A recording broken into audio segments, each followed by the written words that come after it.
nire izena Arantxa Orreto Bizkaia da, kazetaria naiz eta idazlea ere bai, eta ikastaro hontan idazle gisa jardun dut, ez kazetari gisa. Zartzaroa zan, eta nire azken eleberriaren protagonistak zarrak dira, eta horregatik deituko zidaten segurazko. Hori ez da beti horrela izan. Aurreko belaunalditako zarrak ez zuten lotza sentitzen sartu ziralako. Behintzat hori kontatzen dit nire memoriak. Arro ere esaten zuten 80 urte ditut, baina azken hamarraldi hauetan onartu dugu nola halako dikotomia bat. Gazte berdin on, zahar berdin txar. Eta orduan hor gaude harrapatuak, hor gaude lotzen ematen dugu zartzeak ez dago ondo ikusi. Urte asko daramat hontan, 50 urte baino gehiago, eta urte asko dira 50 urte. Nire izena azal batian azaldu zen lehen alditik ona, 50 baino gehiago pasa dira. Ez dakit, ni beti izan naiz oso irakurlea, beti irakurri izan dut asko, amaren esanetan gehiegi ere bai, izkutatu izan naiz irakurtzeko, ze amari iruditzen zitzaion gehiegi irakurtzen nuela. Eta halako batean pentsatu nuen, niri hainbeste gustatzen zitzaidan hori, agian nik ere egin nezakela.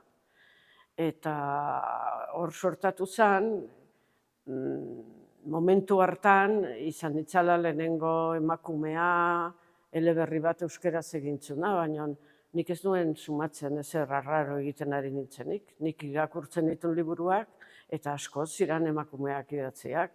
Ez da, ilargira dijoan lehen astronauta izatea, normala zen idaztea, euskaraz etzan gertatu, baina niretzat etzan ezer arraro. Ez nuen egin behar izan hau sartuko naiz, ez.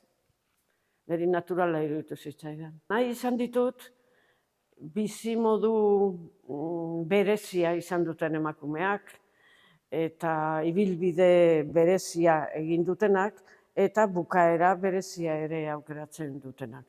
Iruditzen zait, orokortzen danean, nire belaunaldiko emakumeen ibilbidea, gehienetan hartzen dela ibilbide tradizionala gazte, ikasketa gutxi, lan pixkat, eskondu, haurrak, amona, ez dakiz zer. Eta, hori bilbide bat da, segurazko gehien ematen dana, baina orain eta aurreko mendetan ere bai, emakume askok beste bilbide bat egin du.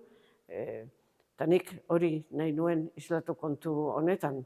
Ez daukate zer, bilbide tradizionala egiten dutenen edo egin dutenen kontra.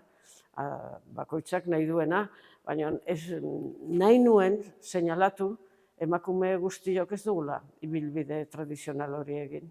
Ezakit, nik hortarako almena banu, abnegazioa debekatu egingo nuke kode penalean. Emakumeak, nire belaunaldikoak behintzat, gaude zituak, zuetzera ezer, besteak dira dana, eta zure gaitasunik handiena da, zuk bestei emateko daukazun kapazidade hori, eta niri norbaitek bide hori hartu nahi badu, har dezala. Baina nola egin ditekeen kontutan izan da, ama alaba amona izan da ere zu zerala. Eta zureak dirala zure bizitzaren erabakiak. Baina nola lortzen dan hori, biztan danez kostata. Baina ez goaz bide txarretik. Ez dut nik mezu gisa jartzen. Nik historia kontatu nahi dut, nahi nuke interesatzea irakurleari, hasi eta bukatu bitartean, haizepena utzi behar dudala orain, agura edo bestea egin behar dudalako. Ez diot nire buruari mezurik planteatzen, baina iruditzen zait, oraindik ere, emakume askok ez dituztela gauza batzuk egiten ez debekatuak daudelako. Ez dago debekatua eleberri bat idaztea. Ausartzen ez direlako. beste gauza askotan bezala.